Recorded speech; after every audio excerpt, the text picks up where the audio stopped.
If you compared the total antioxidant content of 10 different legumes, which do you think would come out on top? Pinto beans, lima beans, red kidney beans, black kidney beans, for which I think they just mean black beans, navy beans, small red beans, black-eyed peas, mung beans, lentils, versus chickpeas.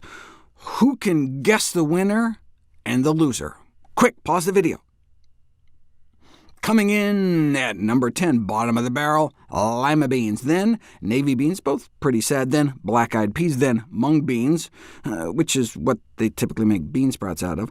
Then moving into the winner's circle, kidney beans. I bet there were some of you that guessed that that would be our number one, but no, they're just middle of the pack. There are 5 better. Want to pause again and reconsider? Next, pinto beans, then black beans, and the bronze to small red beans. And who do you think got the gold? Anyone want to take any bets? Lentil soup or hummus? What do you think? And it's lentils for the win.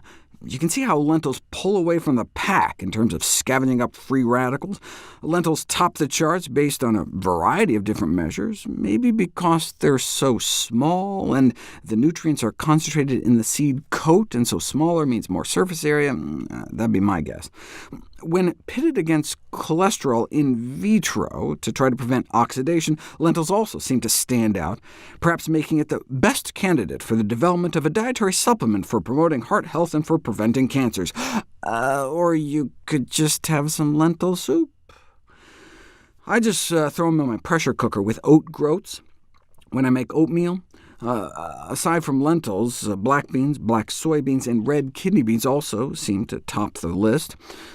Here's the breakfast. Now, if you also serve a bowl of black bean soup, or just the amount of fiber in that bowl of soup, or just the amount of antioxidants found in that bowl of soup, which do you think works better?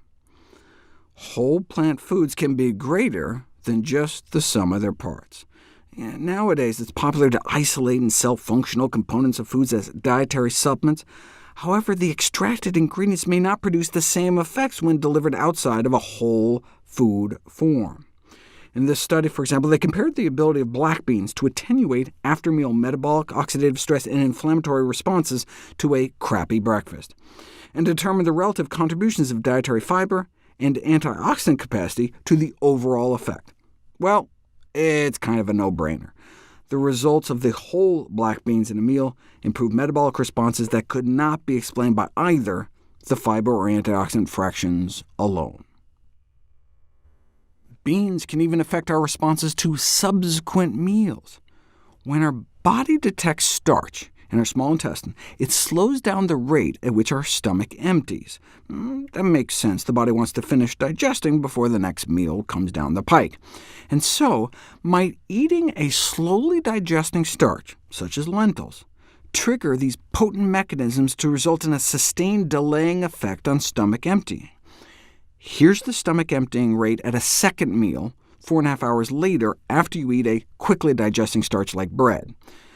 This is not how fast you're emptying the bread. This is how fast your stomach is emptying a second meal hours later after you ate the bread.